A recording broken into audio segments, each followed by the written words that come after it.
Chapter 279, Extreme Joy Begets Sorrow. In the dark underground structure, Klein walked around the hall with a raised lantern in his hand. He thoroughly checked to see if there were any other entrances. Of course, he didn't dare enter the tunnel that led to the innermost room, and the newly gathered snakes were, once again, blown away by a biting cold wind. After receiving confirmation, he took the initiative to retreat to the side of the gate, where he watched, along with the three zombies, as Sharon placed explosives at different locations. She looks very professional, Klein sighed softly. And without a doubt, the three zombies didn't respond to his musings. However, there was a reason for this. He kept using his spirituality to wrap Aizek's copper whistle so as to shield against its negative effects. Otherwise, he would have encountered their abnormally passionate response. He had no intention of bringing this ancient and exquisite copper whistle with him originally, but considering that he had to guard against the evil spirit's manipulations, he could only sacrifice some of his spirituality. Miss Bodyguard, Namish Sharon said that she's a demolition expert, and from the looks of it, she really isn't bragging. Was she in this line of work in the past? Or does one of her sequences in her Beyonder pathway make her skilled in this domain? According to the information I read back in the Nighthawks, a few candidates like Sequence 9 Criminal, Prisoner, Warrior, and Hunter, Sequence 8 Sheriff, and Sequence 7 Weapon Master and Knowledge Keeper. Heh, the latter has a nickname, Detective. It's part of the Church of the God of Knowledge and Wisdom. As for the rest, I'm completely clueless. I wonder which pathway Miss Sharon is. Nothing seems to match, and she even showed her ability to command the zombies. While Klein's thoughts wandered and made all sorts of associations, Sharon finished setting up the explosives and, in passing, lit the fuse. In passing, lighting the fuse. Hey, why didn't you give any warning? Only then did Klein jolt back to his senses and was startled. He quickly rushed out of the hall and entered the corridor outside.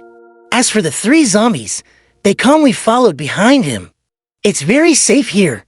Sharon suddenly appeared and floated beside him. Klein breathed a sigh of relief and asked, "Will dust fall from the tremors over here?" "Yes," Sharon answered with a single word. "That's good." As he spoke, Klein took another step back. The hissing sound of the fuse burning reached his ears, making him feel slightly irritated.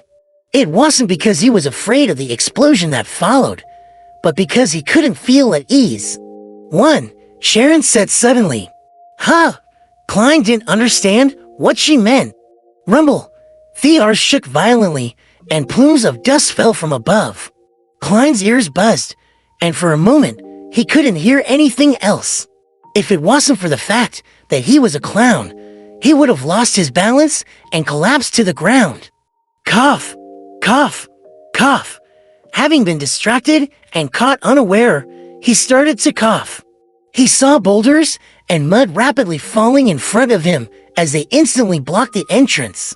During the remaining tremors, Klein gripped the copper whistle given to him by Mr. Aizek and observed its reaction.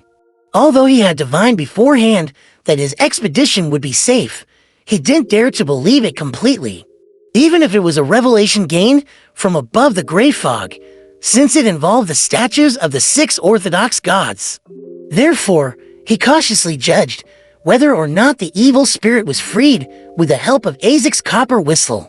The copper whistle's surface was cold, but mild, and it had no abnormal changes. Completely relieved, Klein looked at the zombies beside him and confirmed one thing from their eyes. His face was very dirty right now. That's good. It's in line with how I'm going to explain this to old Mr. Millet Carter. I didn't waste my effort in changing into a different set of clothes. He walked to the entrance and confirmed that it was completely blocked. Without causing too much of a commotion, it's true that only those from the apprentice path and beyonders like Miss Sharon can enter in the future. By doing so, she has ruled out many potential competitors. No wonder it was free. Klein looked at the boulders and dirt before sighing. Of course, I can too. I have a condition similar to a spirit body. He silently added the sentence inwardly with a smile, but his expression didn't change at all. Let's call it a day. With an exaggerated snap of his fingers, Klein led the three zombies back to the basement of the house. As for Sharon, she had already disappeared. In the spacious basement, Millet Carter was nervously pacing back and forth, looking at the secret door from time to time. As soon as he saw Detective Moriarty and his assistants exit, he let out a long breath and asked anxiously, "What happened inside?" Klein deliberately panted and said, "That underground structure is too old. It hasn't been repaired in a long time. We were driving the snakes away, but with just a little bit of movement, it collapsed. The whole area has collapsed, but luckily we were close to the door and managed to escape in time. Holy Lord of Storms, that structure was that dangerous." Millet Carter pounded his left breast. Yes, there are always only a few ancient buildings that can be preserved. The rest would have collapsed in the river of history, Klein answered. "I'll bring you in to confirm the situation." "Will there be more collapses?" Millet asked cautiously. "No, this area is quite sturdy." Klein deliberately patted the dust off his body and coughed twice. He then led his employer in and stopped at the entrance that was completely blocked. The walls near the hall had also collapsed, leaving behind only stones and dirt. "You can use this area." He pointed to the corridor area. Millet was silent for a few seconds before he sighed. "Thank goodness I didn't hastily send someone in to explore, but instead went to look for you, a professional. Otherwise, I would have had to bear the burden of the loss of several lives. All right, this commission ends here. I'll pay you the rest of the reward." As he spoke, Millet Carter took out his wallet, did a count, and was somewhat embarrassed to find that there were only about 30 pounds in cash. "Fortunately, I still have other forms of money. Otherwise, I'd have to go to the bank," Millet mumbled as he looked up at Klein. "Do you mind taking gold coins?" "No, I don't mind any form of money," Klein smiled.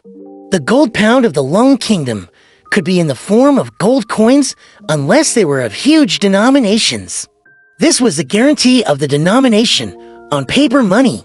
However, in the past 100 years after Emperor Roselle, the people of the northern continent had become more and more accustomed to paper money. There were even some members of parliament who wanted notes to replace copper pennies. Gold, in the true sense of the word, already hardly ever circulated in the market.